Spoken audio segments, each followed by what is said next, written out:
స్వామి గారు మీరు ఎమ్మెల్యేగా పనిచేశారు, ఎమ్మెల్సీగా ఉన్నారు. అంటే అక్కడ వాతావరణంకి ఇక్కడ వాతావరణం ఎలా ఉంటుంది మీకు అసలు? శాసనసభ సమావేశాలు వాడిగా వేడిగా జరుగుతాయి. ఇది పెద్దల సభ కాబట్టి హుందాగా జరుగుతుంది. పెద్దవాళ్ళు కాబట్టి కొద్దిగా హుందాగా ఉంటారట. అంతటి వాడి వేడిగా జరగటానికి కూడా ఒక విధంగా మీరే కారణం. ఇప్పుడు చంద్రబాబు నాయుడు గారికి అంత అవకాశం లేదంటారా?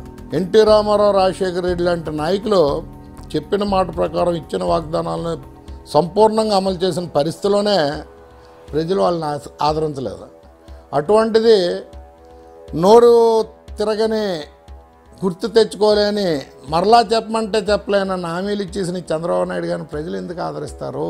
ఇక 2014లో జగన్మోహన్ రెడ్డి సీఎం కావడం తథ్యం అనే ఊహల్లో తేలియాడారు. అయితే చివరికి వచ్చేసరికి డాంబిట్కత అడ్డం తిరిగిందని ప్రజలు చంద్రబాబు నాయుడికే పట్టం కట్టారు. ఒక వారం 10 రోజులు ఇంకా ఎన్నికలు జరుగుతాయి అనుకునే, పోలింగ్ జరుగుతుంది అనుకునే సమయం నుంచి కొంత వైఎస్ఆర్ కాంగ్రెస్ పార్టీ డిగ్రేడ్ అవడం, అనూహ్యంగా తెలుగుదేశం పార్టీ పుంజుకోవడం జరిగింది. కారణం ఏంటంటే దానికి కారణం పవన్ కళ్యాణ్.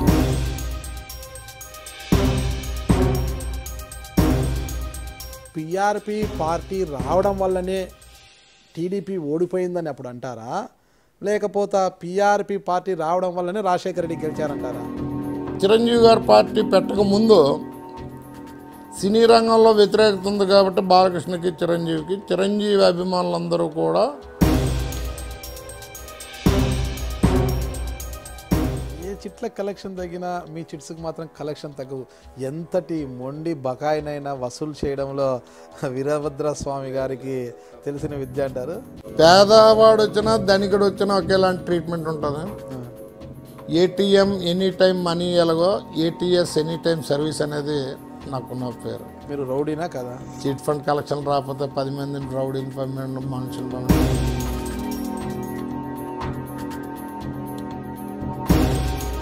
బొబ్బిలిలో బలమైన నాయకుడు సుజయ్ కృష్ణ రంగారావు, బొబ్బిలి రాజులుగా వాళ్ళు పేరుగాంచిన వారు. అలాంటి బొబ్బిలి రాజులైన సుజయ్ కృష్ణ రంగారావు ముందు అర్ధ అంగబలం ముందు ఆనగలరా ఎవరైనా కూడా?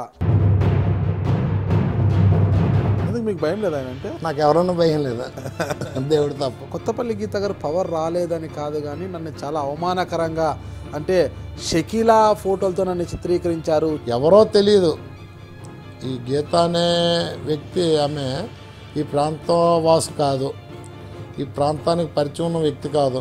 అటువంటి వ్యక్తిని తీసుకొచ్చి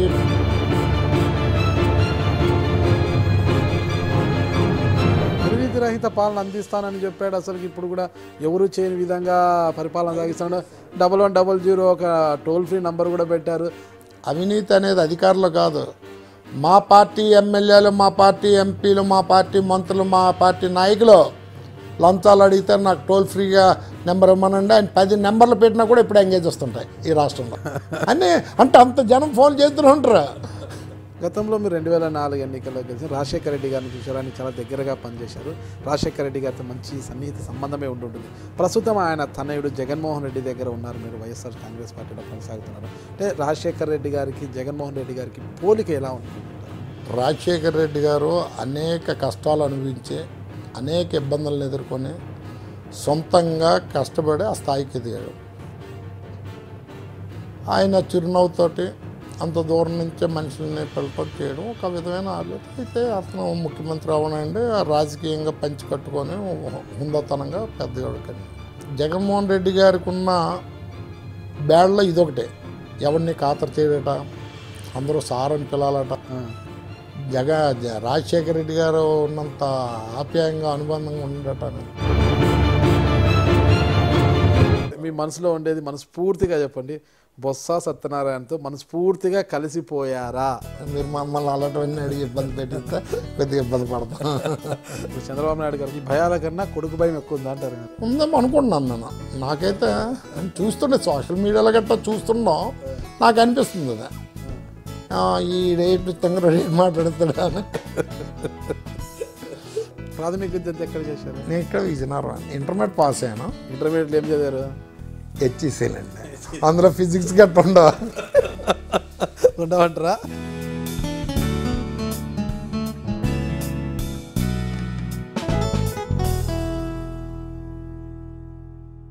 ఈరోజు జరిగిన I dream news interview Nagaraju గారితో బాగా జరిగిందని భావిస్తున్నాను.